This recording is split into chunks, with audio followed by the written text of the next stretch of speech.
Ustadz, gimana ya cara supaya kita nggak gampang bosen?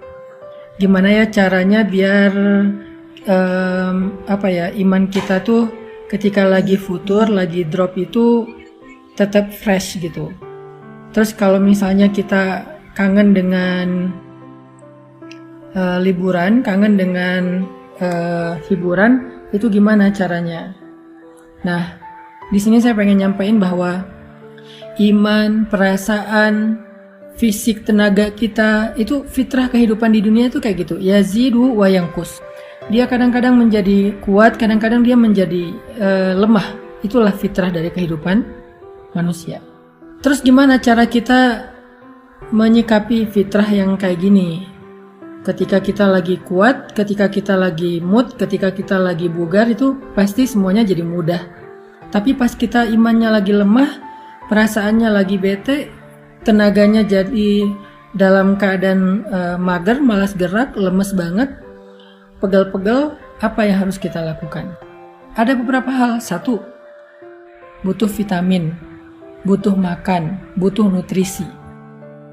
Kedua, kadang-kadang kita butuh terapi, kita butuh pijat, kita butuh spa, kita butuh relaksasi. Dan yang ketiga, kita butuh olahraga, gerak supaya endorfin kita bertambah sehingga kita jadi lebih fresh dan segar lagi. Itu adalah kondisi fisik kita. Dan ternyata kondisi iman kita tuh sama dengan kondisi fisik. Iman itu ketika lemah, dia itu butuh nutrisi. Ketika lemah, dia itu butuh vitamin. Ketika lemah, dia itu butuh makan. Nah, pertanyaannya apa nutrisi iman? Apa vitamin iman? Apa makanannya iman supaya dia kuat lagi? Ternyata kata para ulama, nutrisi iman itu adalah tafakkur. Sebagaimana nutrisi perasaan itu mencari hiburan, maka nutrisi iman itu adalah tafakkur. Apa itu tafakkur? Tafakkur itu memikirkan tentang kebesaran Allah. Itu nutrisi iman.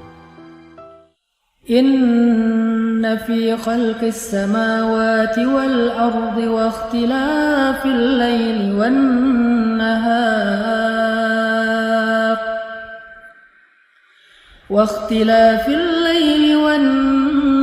nahar la ayatin li ulil albab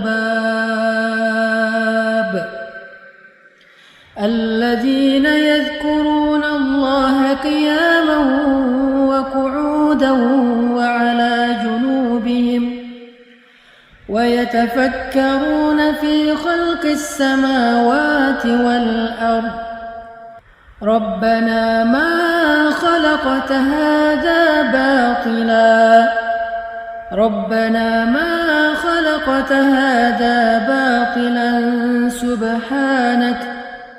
سبحانك فقنا عذاب النار.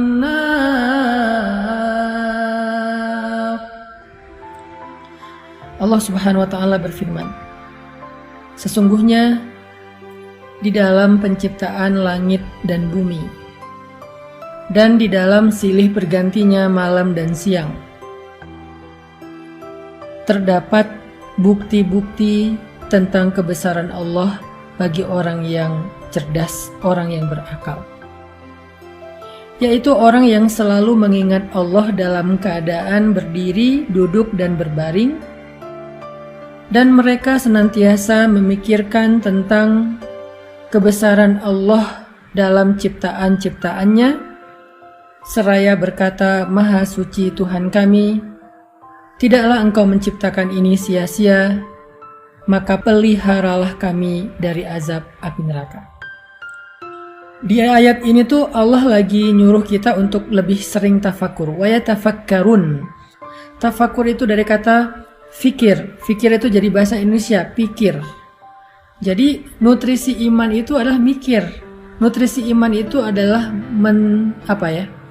memikirkan, merenungkan, menghayati, menalar, memperhatikan kebesaran-kebesaran Allah di dalam ciptaannya.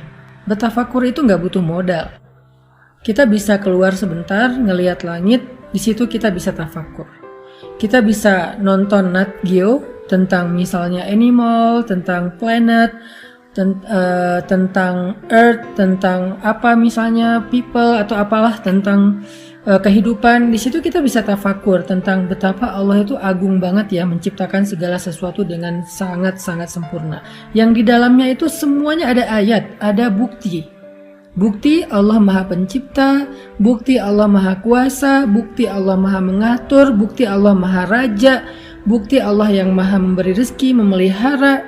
Di situ ada banyak bukti. Sehingga dengan kita merenungkan secara serius, kita mikir, insya Allah itu akan menjadi nutrisi dalam hati atau iman kita. Tafakur. Lalu setelah kita berpikir, tafakur, hasilnya itu harus menjadi iman. Apa maksudnya? Semakin sering kita mikirin tentang kebesaran Allah, harusnya semakin kita yakin sama Allah. Kalau kita tahu Allah itu Maha Mengatur, Maha Memberi rezeki, kenapa kita khawatir? Kenapa kita berputus asa? Kenapa kita kayak nyerah gitu? Kenapa kita ragu? Kenapa kita nggak mau ngapa-ngapain? Kenapa kita akhirnya kayak mundur? Padahal kita yakin Allah yang Maha Memberi rezeki dan Allah yang Maha Mengatur. Kenapa kita harus khawatir? Itu namanya tajdidul iman, memperbaharui iman.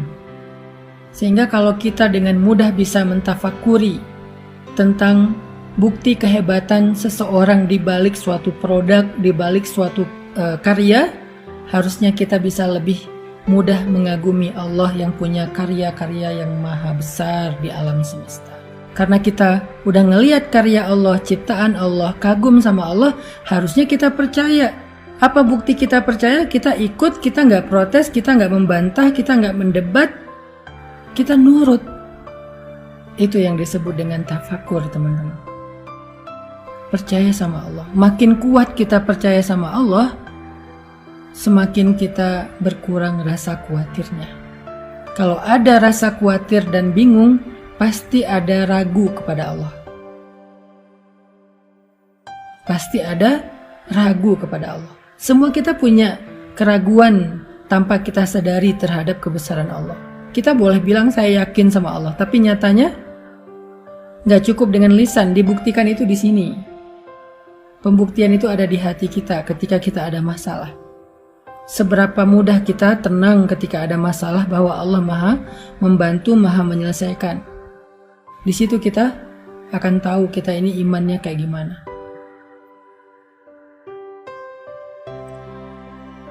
Sehingga keraguan itulah yang mengganggu kita. Keraguan itulah yang membuat kita gak nyaman.